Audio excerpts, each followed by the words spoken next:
పరిశుద్ధ గ్రంథం నుంచి రోమీలకు రాసిన పత్రిక 16వ అధ్యాయము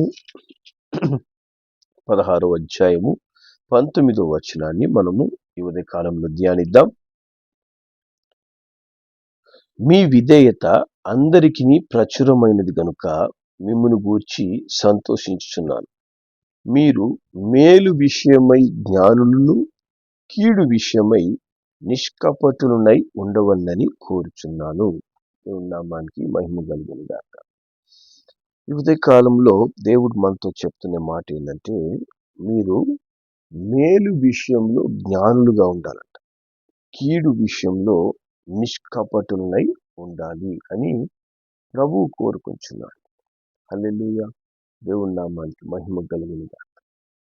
దేవుని ద్వారా మేలు పొందుకున్న మనం, దేవుని ద్వారా మనం కీడు పొందుకున్నామా, మేలు పొందుకున్నామా?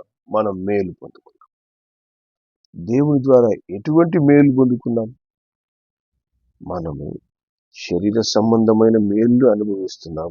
దానికంటే అధికంగా ఆత్మరక్షణ అనేటువంటి అత్యంత విలువైనటువంటి మేలును మనం పొందుకొని రక్షణ అనుభవంలో మనం ఎదుగుతూ ఉన్నాం. హల్లెలూయా. సో అట్టి మేలు పొందుకున్న మనము జ్ఞానం కలిగి మేలు చేసేవారిగా ఉండాలంట. హల్లెలూయా. జ్ఞానం కలిగి ఉండాలి. ఎల్లప్పుడూ కూడా మనం ప్రతి విషయంలో మనం ఏ పని చేస్తున్నా, ఈ పని లేదా ఈ మాట, ఈ క్రియ మేలుకరమైందా, కీడుకరమైందా అనేది మనము ఎప్పుడు పరీక్షించుకోవడమే జ్ఞానం.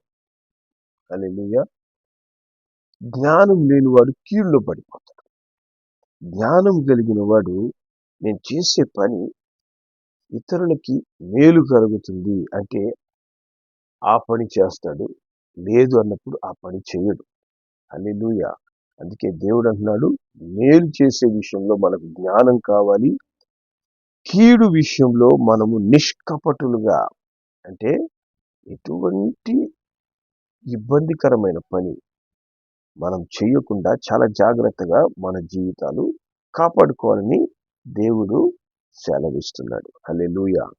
మరి 3వ యోహాను రాసిన పత్రికలోకి మనం వెళ్తే, యోహాను రాసిన 3వ పత్రికలో 11వ వచనం ఈ విధంగా సెలవిస్తుంది. 11వ వచనం, ప్రియుడా, చెడు కార్యమును గాక మంచి కార్యం అనుసరించి నడుచుకొనుము. మేలు చేయువాడు దేవుని సంబంధి, కీడు చేయువాడు దేవుని చూచినవాడు కాడు. హల్లెలూయా. దేవుని నామాన్ని మహిమ కలుగును గాక. కాబట్టి దేవుడు మనతో చెప్తున్నాడు, చెడు కార్యమును కాక మంచి కార్యాన్ని అనుసరించి నడుచుకోండి. హల్లెలూయా. దేవుని నామానికి మహిమ కలుగును గాక. ఎందుకంటే మేలు చేసేవాడు దేవుని సంబంధులంట. హల్లెలూయా. మరి కీడు చేసేవాళ్ళు దేవుని చూసిన వాళ్ళు కాదు. ఈ దినముల్లో కీడు చేసే వాళ్ళే మనము అధికంగా చూస్తున్నాం, అధికంగా మనకు కనబడతారు. మేలు చేసిన కీడు చేసే వాళ్ళే కనపడుతుంటారు. మరి దేవుడు స్పష్టంగా చెప్తున్నాడు, కీడు చేసేవాళ్ళు, ఇతరులకి ఇబ్బందికరంగా ప్రవర్తించే వాళ్ళు, దేవుని చిత్తానికి సరిగా లోబడకుండా జీవించే వాళ్ళు, వీళ్ళు ఎటువంటి వాళ్ళంట? వాళ్ళు దేవుని చూసిన వారే కాదంట. దేవుని చూసిన వారంటే దేవునితో ఎటువంటి అనుబంధం లేకుండా ఉన్నందువల్ల వాళ్ళకి మేలుకు కీడుకు వ్యత్యాసం లేకుండా జీవిస్తున్నారు. మనం మేలు చేస్తున్నామా లేదా కీడు చేస్తున్నామా, ఇది ఇతరులకు మేలుకరమా లేదా కీడవుతుందా అనే ఒక గ్రహింపు లేకుండా ఆ వ్యక్తులు వాళ్ళు జీవిస్తారంట. కానీ మేలు చేసే వాళ్ళు ఎటువంటి వాళ్ళంట? వాళ్ళు దేవుని సంబంధులు. హల్లెలూయా. దేవుని నామానికి మహిమ కలుగును గాక.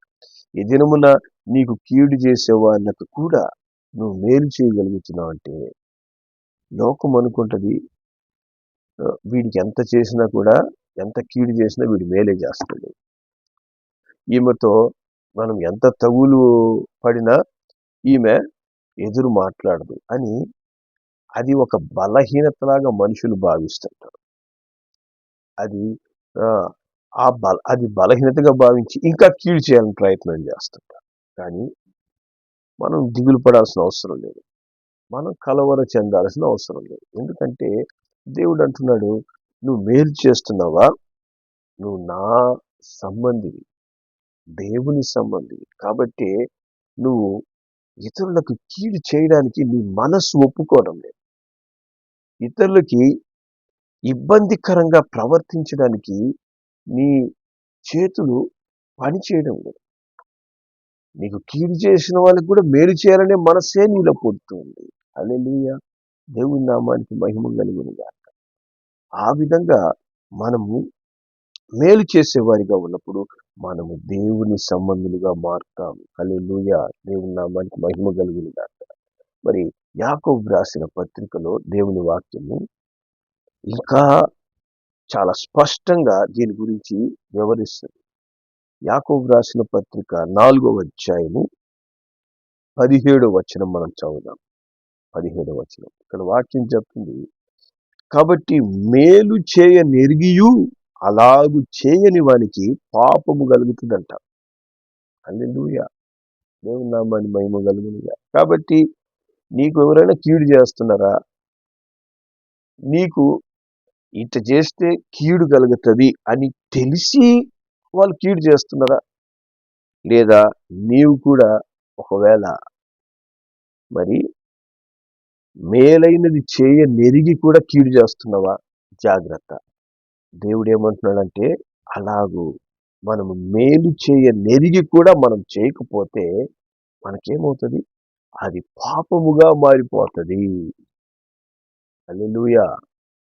పాపము అంటే ఏంటంటే, నీకు ఒకరికి సహాయం చేసే అవకాశాన్ని దేవుడు ఇచ్చాడు. ఒక అవసరతలో ఉన్న వారికి మేలు చేయడానికి దేవుడు నీకు అవకాశం ఇస్తాడు. ఒక వ్యక్తిని ఆదరించడానికి దేవుడు నీకు ఒక అవకాశం ఇస్తాడు. కొంతమంది మరి మేలు కొరకు నేను కలుసుకుంటుంటారు అనుదినం. అట్లాంటి వాళ్ళకి మేలు చెయ్యనెరిగి కూడా నువ్వు వాళ్ళకి చేయకుండా ఉంటున్నావు అనుకోండి, అదేమవుతుందంట, అదే పాపం. నేనేం చేశాను వాళ్ళకి నేను ఏమి చేయలేదు కదా, నేను గమ్ముగా ఇంట్లో ఉన్నానే, నేనేం చేయలేదు, నేను గమ్ముగున్నానంటే దేవుడు అంటున్నాడు, గమ్ముగా ఉండడమే పాపం. వాళ్ళకి మేలు చేయకుండా నువ్వు మౌనంగా ఉండడమే పాపము. హల్లెలూయా. కాబట్టి మనము ఎదురు చూడాల, ఏ విధంగా ఒకరికి మేలు చేయడానికి నాకు అవకాశం దొరుకుతుంది, ఏ విధంగా నేను ఒకరికి ఆశీర్వాదంగా ఉండగలను, ఒకరికి మేలు చేయడం వల్ల నేను ఏ విధంగా దీవించబడగలను అంటూ మనము అవకాశం కొరకు ఎదురు చూసేవారిగా ఉండాలి. హల్లెలూయా, దేవుని నామానికి మహిమ కలుగునుగాక. కాబట్టి ఆమోసు గ్రంథంలోకి మనం వెళ్దాం. ఆమోసు గ్రంథము 5వ అధ్యాయము మరి 15వ వచనం మనం చదువుదాం. ఇక్కడ వాక్యం చెప్తుంది, కీడును ద్వేషించి మేలును ప్రేమించుచు గుమ్మములలో న్యాయము స్థిరపరచుడి. హల్లెలూయా. కాబట్టి ఇక్కడ వాక్యం చెప్తుంది, మీరు కీడును ద్వేషించండి, మేలును ప్రేమించండి. మేలు చేసేందుకు ఇష్టపడండి. శత్రువులకు కూడా దేవుడు మేలు చేయమని చెప్పాడు. కాబట్టి మన మనస్సు ఎప్పుడు కూడా మేలు చేసే మనస్సుగా మనం మార్చుకోవాలి. ఇతరులకు మనము శాపముగా ఉండకూడదు. ఇతరులకు మనము నష్టం కలిగించే వారిగా ఉండకూడదు. ఇతరులకు దుఃఖం కలిగించే వారిగా ఉండకూడదు. ఇతరులకు ఇబ్బందిగా మన జీవితాలు ఉండకూడదు. ముఖ్యంగా దేవుని దుఃఖపరిచే వారిగా మనం ఉండకూడదు. దేవుడు అంటున్నాడు, నువ్వు కీడు చేసే అవకాశం వచ్చినప్పుడు కీడును ద్వేషించు, మేలును ప్రేమించు. హల్లెలూయా. కీడును ద్వేషించి మేలును ఎప్పుడైతే ప్రేమిస్తామో న్యాయము స్థిరపరుస్తామంట. హల్లెలూయా. మనము న్యాయం చేసిన వారం అవుతాం, అన్యాయం చేసిన వాళ్ళం కాదు, న్యాయం చేసిన వాళ్ళం అవుతాం. హల్లెలూయా. కాబట్టి న్యాయము జరిగించాలంటే మనం కీడు చేయకూడదు. ఏం చేయాలి? మనము మేలులు చేయాలంట. హల్లెలూయా! దాని పై వచనం చెప్తుంది. ఆమోసు 5వ అధ్యాయం 14వ వచనంలో, మీరు బ్రతుకున్నట్లు కీడు విడిచి మేలు చేయుడి, మేలు వెతుకుడి. మీరు బ్రతుకున్నట్లు కీడు విడిచి మేలు వెతుకుడి. అలాగు చేసినడల మీరు అనుకుని చొప్పున దేవుడును సైన్యములకు అధిపతియగు యెహోవా మీకు తోడుగా ఉంటాడు. హల్లెలూయా! మేలు చేసినందువల్ల మనం పొందుకునే మేలు ఏం తెలిసినా దేవుడు మనకు తోడుగా ఉంటాడు. హల్లెలూయా! ఈ లోకంలో మనకు ఎవరి తోడు కావాలి? మనుషుల తోడు కావాలా? దేవుని తోడు కావాలా? నీకు దేవుని తోడు కావాలంటే నువ్వేం చేయాలంట? నువ్వు కీడు చేయడం విడిచిపెట్టి మేలు చేయడం నేర్చుకోవాలి. హల్లెలూయా! మేలు చేసే వాళ్ళకి దేవుడు తోడుగా ఉంటాడు. మానవుడు అనుకుంటాడు, నేను కీడు చేశాను, మోసం చేసేసి ఇంత సంపాదించుకున్నా, వాడికి మోసం చేశాను, ఈమెకి మోసం చేశాను, నేను ఎవ్వరికి తెలియదులే నేను చేసిన మోసం, నేను చేసిన కీడు అని అనుకుంటా ఉంటాను. దేవుడు అంటాడు, అటువంటి వారికి నేను తోడుగా ఉండను అంటాడు. అటువంటి వారి వెంట నేను ఉండను. హల్లెలూయా! నేను మేలు చేసేవారి వెంట ఉంటా. ఎవరైతే మంచి చేస్తారో, మేలు చేసేవారిగా వాళ్ళు జీవిస్తుంటారో అటువంటి వారికి నేను తోడై ఉంటాను. హల్లెలూయా! దేవుడు మనకు తోడై ఉన్నాడు అంటే మనకు సమస్తము ఉన్నట్లే. మనకు సమస్తము ఉండి, ఆస్తి అంతస్తు సమస్తం మనం కలిగి ఉండి, దేవుడు మనకు తోడు లేడనుకోండి, ఏమీ లేనట్టే. ఏమీ లేకుండా దేవుడు మనకు తోడుగా ఉంటే మనకు అంత మేలే, అంత ఆశీర్వాదం. హల్లెలూయా!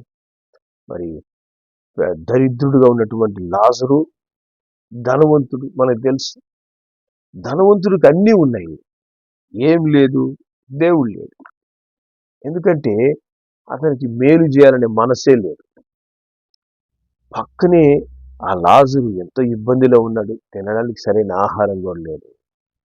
ఒక చిన్న సహాయం చేద్దాం అనే మనస్సు కూడా అతనికి లేదు. అతను అనుకుంటాడు, నాకున్నటువంటి ధనము ఆస్తి ఇదే, దీని అర్థం ఏంటంటే దేవుడు నన్ను ఆశీర్వదించేశాడు, దేవుడు నన్ను దీవించేశాడంటే నాకు ఆస్తి ఎంతో వచ్చాయి అని చెప్పి ధనవంతుడు అనుకుంటున్నాడు. కానీ అతను సుఖంగా జీవించడానికి కోరుకున్నందువల్ల దేవుడు అతనికి దూరం అయ్యాడు. కానీ ఇబ్బందిలో ఉన్నటువంటి లాజరు, కష్టంలో ఉన్న లాజరు దేవుని జ్ఞాపకం చేసుకుంటున్నాడు. తను తినే ముక్కలంట కుక్క కూడా పెట్టాడంట. తన వెంట ఉన్నటువంటి కుక్కలు కూడా ఇతను తినే ముక్కలు తింటున్నాయి. అంత దరిద్రమైన స్థితిలో కూడా అతను పొందుకున్న మేలు ఏంటంటే దేవుడు ఆయనకి తోడుగా ఉన్నాడు. హల్లెలూయా! దేవుడు ఆయనకి తోడుగా ఉన్నందువల్ల ఆయన మేలు పొందుకున్నాడు. ఎటువంటి మేలు? శాశ్వతమైన మేలు, శాశ్వతమైన ఆశీర్వాదమైనటువంటి నిత్యరాజ్యానికి వారసుడయ్యాడు ఆయన. హల్లెలూయా! కానీ మేలు చేయాలని మనస్సు లేనటువంటి వ్యక్తికి ఏమైంది? కీడు పొందుకున్నాడు. దేవుని బిడ్డలైన మనం ఈరోజు మనము పరిశీలించుకోవాలి. నేను ఏ విధంగా నా జీవితం గడుపుతున్నాను, ఇతరులకు ఏ విధంగా నేను ఆశీర్వాదంగా ఉండగలుగుతున్నాను. మరి 1 కొరింథీయులకు రాసిన పత్రిక 12వ అధ్యాయంలోకి మనం వెళ్తే, 1 కొరింథీ 12వ అధ్యాయము 27, 28 వచనాల్లో మనం చదివితే, 27, 28, 12వ అధ్యాయం. అటువలే మీరు క్రీస్తు యొక్క శరీరమై ఉండి వేర్వేరు అవయవాలై ఉన్నారు. మరియు దేవుని సంఘములో మొదట కొందరిని అపోస్తులుగాను, పిమ్మట కొందరి ప్రవక్తలుగాను, పిమ్మట కొందరిని బోధకులుగాను, అటు పిమ్మట కొందరిని అద్భుతాలు చేయువారిగా, తరువాత కొందరిని స్వస్థపరచు కృపావరం గలవారిగాను, కొందరిని ఉపకారము చేయువారిగాను, కొందరిని ప్రభుత్వాలు చేయువారిగాను, కొందరిని నానా భాషలు మాట్లాడేవారిగాను నియమించెను. హల్లెలూయా! దేవుడు ఏం చేస్తున్నాడంట? సంఘములో సంఘ బిడ్డలందరూ కూడా క్రీస్తు శరీరంలో అవయవాలై ఉన్నారు. వారందరికీ దేవుడు ఏదో ఒక కృపావరం ఇస్తున్నాడంట. హల్లెలూయా. కొందరిని అపోస్తులుగా, కొందరు ప్రవక్తలుగా, కొందరు బోధకులుగా, కొందరు అద్భుతాలు చేసేవారిగా, స్వస్థపరిచే శక్తి కలిగిన వారిగా మరి దేవుడు ఉంచుతూ, దేవుడు ఇంకొక అద్భుతమైన వరాన్ని కొంతమందికి ఇస్తున్నాడు. ఇది అందరికీ ఉండాల్సిన వరం. ఎటువంటి వరం ఇది? ఉపకారము చేయువారు. హల్లెలూయా. ఉపకారము చేయువారిగా దేవుడు మనల్ని ఉంచుతాడంట. అపకారము చేయువారిగా కాదు, ఉపకారం. ఉం? మరి తెలుగులో కూడా ఒక సామెత ఒకటి ఉంది. ఆ? అపకారికి ఉపకారము నెపమెన్నక చేయువాడు ధన్యుడు సుమతి అని. నీకు అపకారం చేసేవాడికి కూడా ఉపకారం చేసేవాడు నెపమెన్నకంటే మనసులో ఏం ఉంచుకోకుండా ఉపకారం చేసేవాడు ధన్యుడంట. కాబట్టి లోక సామెత ఈ విధంగా ఉంది. కాబట్టి ఉపకారం చేయడం అనేది దేవుడిచ్చే ఒక అద్భుతమైన వరం. ఇది గ్రేటెస్ట్ గిఫ్ట్ అన్నమాట. ఉపకారం చేసేవారిగా ఉండడము అద్భుతాలు చేసేదానికంటే, అద్భుతంగా వాక్యం బోధించేదానికంటే, వీటన్నిటికంటే అద్భుతమైన వరం ఏంటంటే ఉపకారం చేయడం. అట్లా ఉపకారం చేయడం వల్ల అనేకులు దేవుని ప్రేమను అనుభవించగలరు. దేవుని ప్రేమను అనుభవించి ప్రభు యొద్దకు నడిచి రాగలరు, నడిపించగలం మనం. హల్లెలూయా. దేవుని నామానికి మహిమ కలుగును గాక. దేవుడే అట్టి కృపావరాన్ని మనకిస్తాడంట. కాబట్టి ప్రతి విషయంలో మనము మేలు చేయవారిగా మనం ఉన్నప్పుడు ఏం జరుగుతుంది? ఇంకొక గొప్ప విషయం ఏం తెలిసిన, అపోస్తల కార్యములు 10వ అధ్యాయం 4వ వచనం చదివితే ఇక్కడ కొర్నేలి అనేటువంటి వ్యక్తి గురించి రాయబడి ఉంటది. ఆయన మంచి దేవుని భక్తి కలిగినోడంట. దేవుని భక్తి కలిగి నేను దేవునికి మట్టుకే భక్తి చూపిస్తాను అని గమ్ముగుండలేదు ఆయన. ఆయన ఏం చేస్తున్నాడంట? ప్రజలందరికీ 2వ వచనం చెప్తుంది, అతడు తన ఇంటి వారందరితో కూడా దేవునియందు భయభక్తులు గలవాడై ఉండి ప్రజలకు బహుధర్మము చేయుచు ఎల్లప్పుడు దేవునికి ప్రార్థన చేయువాడు. చూడండి ఎంత చక్కగా బ్యాలెన్స్ చేసుకుంటూ వెళ్తున్నాడు. ఆయన దేవునియందు భయభక్తులు కలిగి ఉన్నాడు వాళ్ళ ఇంటి వారందరితో కూడా. తర్వాత ప్రజలకు బహుధర్మం అంటే ప్రజలందరికీ మేలు చేయువాడు ఆయన. హల్లెలూయా. ఎలాగా? బహుగా మేలు చేశాడంట, అధికముగా మేలు చేశాడంట. హల్లెలూయా. అధికంగా మేలు చేస్తూ ఎప్పుడు దేవునికి ప్రార్థన చేస్తున్నాడు. కొంతమంది ఎట్లుంటారంటే ఏది చెప్పినా ప్రార్థన చేస్తాం. ప్రార్థన చేసే దగ్గర ప్రార్థన చేయాలా, సహాయం చేసే దగ్గర సహాయం చేయాలి. మేలు చేయనెరిగియు చేయని వారికి ఏం కలుగుతుందంట? పాపం కలుగుతుంది. కాబట్టి మేలు చేసే అవకాశం, మేలు చేయగలిగిన స్థితి దేవుడు నీలో ఉంచినప్పుడు నువ్వేం చేయాలి? మేలు చేయాలి. ఆ స్థితి మనలో ఉండి కూడా ప్రార్థన చేస్తాం, ప్రార్థన చేసుకుందాం. సరేలే నీ సమస్య కొరకు ప్రార్థన చేస్తాం, అమ్మ నీ కొరకు ప్రార్థన చేస్తాలే అని చెప్పి తప్పించుకొని వెళ్ళిపోతుంటాం. జాగ్రత్త, తెలియకుండానే మనం పాపం చేస్తున్నాం. కాబట్టి ఇక్కడ ఏం చేస్తున్నాడు? కొర్నేలి అద్భుతంగా సహాయం చేసే మనసు అన్నమాట. కాబట్టి దేవదూత ఏం చెప్తుంది? 4వ వచనంలో ఆ దూత ఆయన దగ్గరకు వచ్చి చెప్తుందంట, నీ ప్రార్థనలను నీ ధర్మ కార్యములను దేవుని సన్నిధికి జ్ఞాపకార్థంగా చేరేయి. హల్లెలూయా. నీ ప్రార్థన దేవుని దగ్గరకు వచ్చింది అని చెప్పలేదు. నీ ప్రార్థన మట్టుకే కారణమైనా నువ్వు చేసిన మేలులన్నీ దేవుని యొద్దకు వచ్చేసాయి. నువ్వు ఎంత మేలు చేస్తూ ఇతరులకి సహాయకరంగా నువ్వు ఉన్నావో అదన్నీ దేవుని దగ్గరికి వచ్చాయి. కాబట్టి మన ఆత్మ రక్షింపబడ్డమే కాదు, మనం ఇతరులకు ఏ విధంగా మేలుకరంగా ఉండగలము, దేవుడు ఎక్కడ మనకు మేలు చేసే ఒక అవకాశం ఇస్తాడు అంటూ మనం అనుదినము ఇతరులకి మేలుగా ఉండే విధంగా మనం చూసుకోవాలి. హల్లెలూయా. ఎప్పుడైతే మనం ఆ విధంగా మేలు చేసే మనస్సు కలిగి మనం జీవిస్తామో మనం పొందుకునే ఇంకొక అద్భుతమైన మేలు ఏంటంటే యోహాను సువార్త 5వ అధ్యాయము యోహాను సువార్త 29వ వచనంలో మనము ఒక దేవుడు చాలా ముఖ్యమైన విషయం రాశాడు. ఇక్కడ ఏం రాస్తున్నాడంటే, మేలు చేసిన వారు జీవ పునరుద్ధానమునకును, కీడు చేసిన వారు తీర్పు పునరుద్ధానమునకును బయటకు వస్తారంట. హల్లెలూయా. చూడండి, పరలోక రాజ్యానికి వెళ్ళేందుకు కూడా క్వాలిఫికేషన్ ఏంటి తెలిసిన? మనకు క్వాలిఫికేషన్ ఏంటంటే, నువ్వు ఎప్పుడు బాప్తీసం తీసుకున్నావు, నువ్వు క్రమంగా బల తీసుకుంటున్నావా, జాగ్రత్తగా వాక్యం వింటున్నావా, ఎన్నిసార్లు నువ్వు వాక్యం విన్నావు, ఇవి దేవుడు చూడడం.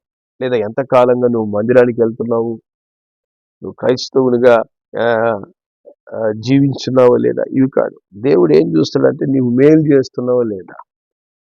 హల్లెలూయా. నువ్వు ఇతరులకు నీ మాటలతో గాయపరుస్తున్నావా, నీ క్రియలతో గాయపరుస్తున్నావా, ఇతరులను ఇబ్బంది పరిచి నువ్వు లోపల సంతోషిస్తున్నావా.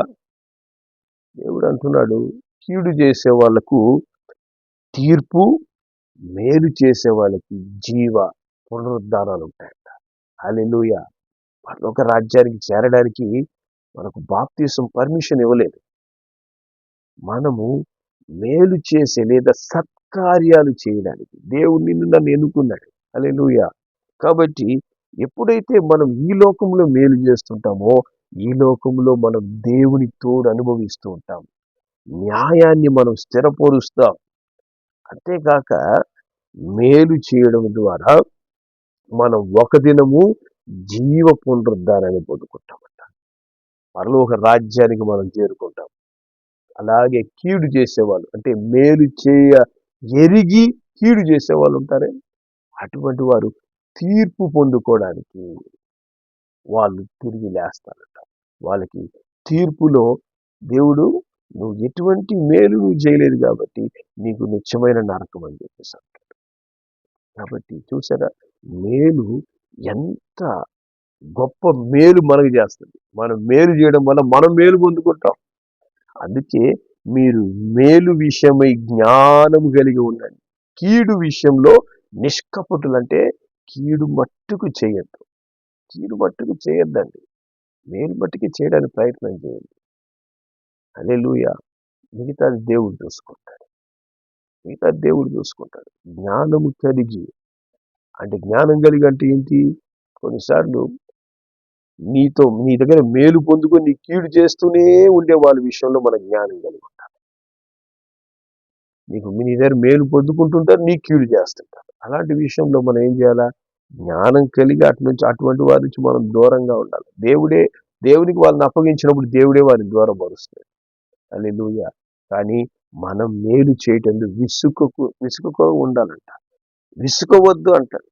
హల్లెలూయా. చివరిగా ఈ ఒక్క మాట మనం చదివి ముగించేద్దాం. గలతీయులకు రాసిన పత్రిక 6వ అధ్యాయం 9-10 వచనాలు మనం చదువుదాం. ఇక్కడ వాక్యం చెప్తుంది, మనము మేలు చేయటం యందు విసుకక ఉందుము, మనము అలయక మేలు చేసితిమేని తగిన కాలాన పంట కోస్తాం. కాబట్టి మనకు సమయం దొరికిన కొలది అందరి ఎడల మేలు చేద్దాం, విశేషముగా విశ్వాస గృహమునకు చేరిన వారి ఎడల మేలు చేయుదము. హల్లెలూయా. కాబట్టి మేలు చేసే అవకాశం వచ్చినప్పుడు విసుకోకూడదు. అబ్బాయి ఎందుకు వెళ్ళి సహాయం చేయాలి, అబ్బాయి ఈమెకి ఎందుకు సహాయం చేయాలి, ఆయనకి ఎందుకు మేలు చేయాలి అని విసుకోవాల్సిన అవసరం లేదు. దేవుడు అంటున్నాడు, మనం మేలు చేస్తే మనం పంట కోయబోతున్నాం. హల్లెలూయా. మనం ఒకరోజు ఒక పంట కోయబోతున్నాం. ఏది? ఆశీర్వాదం అనే పంట. హల్లెలూయా. కాబట్టి మనకు సమయము దొరికిన కొలది, ఎప్పుడు నీకు మేలు చేసే అవకాశం వచ్చినా, అది ఏ సందర్భంలో అయినా మేలు చేసే అవకాశం వచ్చినప్పుడు అందరికీ మేలు చేయండి. హల్లెలూయా. నాకు తెలిసిన వాళ్ళకి, నాకు ఇష్టమైన వాళ్ళకే నేను మేలు చేస్తాను, నాతో బాగున్న వాళ్ళకి మేలు చేస్తాను, ఇది కాదు. అందరికీ మేలు చేయి. అందరిలో నీ శత్రువులు ఉంటారు, నీ వెంట ఉంటూ నీకు వెన్నుపోటు పొడిచే వాళ్ళు ఉంటారు, నవ్వుతూ కీడు చేసే వాళ్ళు ఉంటారు, నిజంగా ప్రేమించే వాళ్ళు ఉంటారు. ఎందుకంటే ఈ లోకంలో మోసం చేసే వాళ్ళే ఎక్కువ మంది. కాబట్టి కానీ దేవుడు ఏమంటున్నాడు, అందరికీ నువ్వు మేలు చేయి. విశేషముగా, స్పెషల్గా నువ్వు ఎవరికి చేయాలి తెలిసిన మేలు? విశ్వాస గృహం అనగా దేవుని మందిరానికి వచ్చే వాళ్ళకి నువ్వు మేలు చేయడానికి ప్రయత్నం చేయి. హల్లెలూయా. అప్పుడు పరలోకం నుంచి దేవుడే తన దూతను పంపిస్తాడు. నువ్వు చేసే కార్యాలు పరలోకానికి చేరినాయి, దేవుని యొద్దకు చేరిపోయినాయి. ఒకరోజు దేవుడు తన యొద్దకు నుంచి చేర్చుకుంటాడు. హల్లెలూయా. అట్టి మేలు చేసేవారిగా మనము జీవించేందుకు ప్రభు మనకు కృప దయచేయునుగాక. అట్టి ఓర్పు, అంటే మేలు చేసేందుకు చాలా ఓర్పు, సహనం కావాలి. ఎందుకంటే మనల్ని గాయపరుస్తున్న వాళ్ళకి మేలు చేయాలంటే చాలా కష్టం, కఠినమైన పని. మనకు మేలు చేసిన వాళ్ళకి మేలు చేయడం అంటే ఈజీ చేయగలం. మనల్ని బాధ పెట్టిన వాళ్ళని, మనల్ని దుఃఖ పెట్టే వాళ్ళు, మన వెంట ఉంటూ మన వెనుకగా కీడు చేసే వాళ్ళకి మేలు చేయాలనుకోండి, అది చాలా కఠినమైన పని. దానికి దేవుని కృప కావాలి, దానికి దేవుని కృప. అందుకే ఉపకారములు చేయడం కూడా ఒక అద్భుతమైన గిఫ్ట్ అంట. హల్లెలూయా. అట్టి ఉపకారములు చేసేవారిగా మనం ఉండేందుకు సిద్ధపడదాం. ఎటువంటి అపకారం మనలో ఉన్న దాన్ని తీసేసుకుందాం. కీడు చేసేవారిగా ఉన్నట్లయితే దేవుని దగ్గర పశ్చాత్తాపడదాం. దేవా, అటువంటి మనస్సు నాలో తీసివేయనైనా నేను మేలు చేయట్లో ఎప్పుడు ముందుండాలి అని ప్రార్థన చేసుకుందాం. దేవుడు అట్టి కృప మనకు దయచేయునుగాక. ప్రార్థన చేద్దాం. పరిశుద్ధులైన మా తండ్రి, కృప కలిగిన మనైనా మేలు విషయమై జ్ఞానులుగా ఉండమని మీరు మాతో మాట్లాడుతున్నందుకు స్తోత్రం. అవును తండ్రి, మేము ఏ పని చేస్తున్నా ఇది ఇతరులకు మేలా కీడా అనేటువంటి జ్ఞానం మాకు దయచేయండి. అట్టి జ్ఞానం కలిగి మేము చేసే క్రియ ద్వారా ఇతరులు మేలు పొందుకోవడం కాదు, దానివల్ల మేము మేలు పొందుకుంటాం. దాని ద్వారా దేవుడు మాకు తోడుగా ఉంటాడు. తండ్రి, మేము చేసే కార్యాలు బట్టి తగిన కాలంలో మేము పంట కోస్తాం. హల్లెలూయా. దేవుని దూతలు మాకు సహాయంగా దిగి వస్తారు. అంతేకాక మేలు చేయడం మాకు జీవ పునరుద్ధానాన్ని ఇస్తుంది, పరలోక రాజ్యాన్ని చేరే కృపనిస్తుంది. ఆ విధంగా తండ్రి, జ్ఞానం కలిగి మేము మేలు చేసేందుకు సహాయం చేయండి. మేలు చేయనెరిగి కూడా పాపం చేసే, అది సహాయం చేయక పాపం చేసే అనుభవాలు మాలో తీసివేయండి. మేము పరిశుద్ధంగా జీవిస్తూ ఇతరులకు ఆశీర్వాదకరంగా ఉండేది కృప దయచేయమని యేసు నామములో ప్రార్థిస్తున్నాం తండ్రి. ఆమేన్.